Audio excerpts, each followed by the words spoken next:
When the year comes to an end, the staff photographers of the Portland Press Herald have a tradition. They go back through thousands of photographs they shot over the previous 12 months and choose the best photos of the year.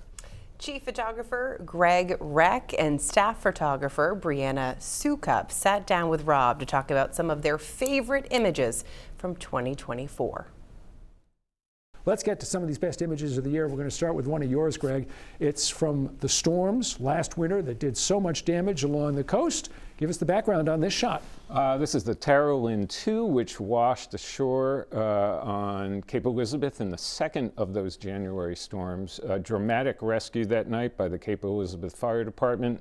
They had to bring an inflatable out to get the 4 fishermen off board. They determined that they could not float this back out to sea, so they had to bring backhoes in to demolish it there on the rocks. Did you realize pretty quickly that to really get an image you wanted, you had to get up and use a drone? Not at first. The issue was I couldn't access that site. They had closed access because they had heavy equipment coming and going, and I had gone out to some rocks near it, and I couldn't see anything. So I was like, I'll have to put the drone up and see what it looks like. And in the end, that was the image. That was the payoff right there.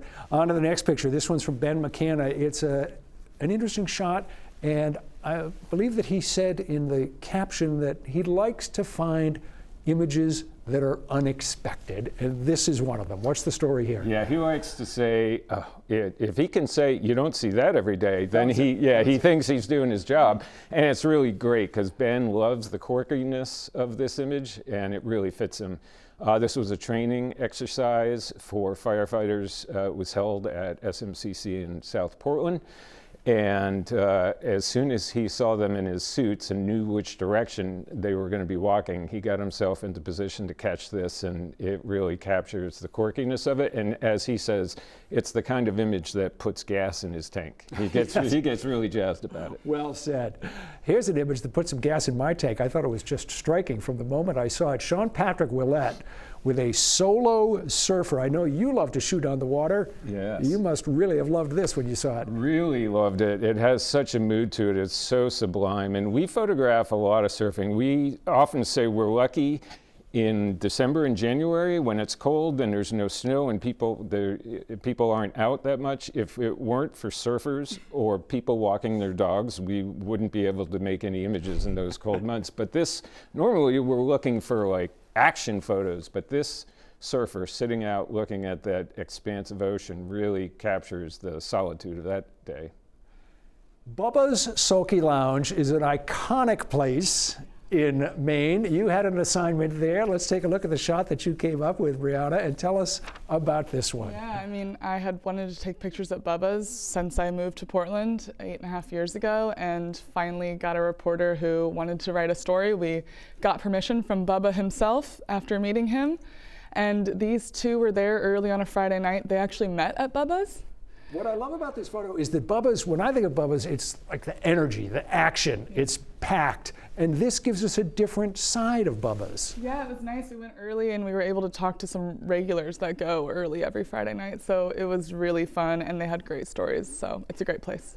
Derek Davis had a dramatic shot when he was covering the funeral for former Governor Joe Brennan. And you were also there that day. The two of you had both been assigned to that. Let's take a look at that image and then tell me about this shot that Derek got, Brianna. Yeah, I mean, it's an amazing shot. I was assigned to cover this, and Derek was like, hey, I think I'm going to come too, if that's all right with you. And I was like, of course.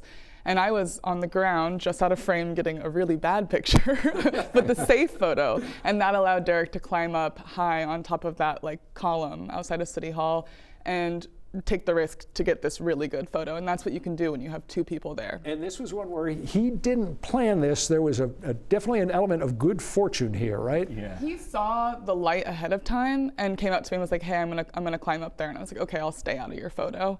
And I knew what he was going for, but I couldn't, but you don't know if it's gonna work until they're walking in it. So that's why it's a risk, because he couldn't have jumped down and went and got the safe photo that fast. So it's nice to have two people. Let's end with an all-American shot. We all love the 4th of July. I don't know how many times you've covered it over the years, and it gets difficult to come up with fresh ways to tell the story visually. What did you do last 4th of July in Portland. We always tend to play it safe and go over to the prom because we know we can get a photo there, and it can tend to get crowded and difficult to access. And I decided this year I was going to take a chance, go over to Bug Light in South Portland. I had seen a photo on someone's Instagram account from a previous year's fireworks, and I thought, you know, I think it'll work. And again, it was taking a risk, but getting lucky to have that risk pay off. Some really nice shots there. Incredible, and I know a lot of hard work goes into that. You see the beautiful image, you might think it's easy, but a lot of dedication. Still image. A lot to it. You can see the Press Herald's photos of the year on the Press Herald website, or you can check out the exhibition of them at the Portland Public Library. It's on display through February 22nd.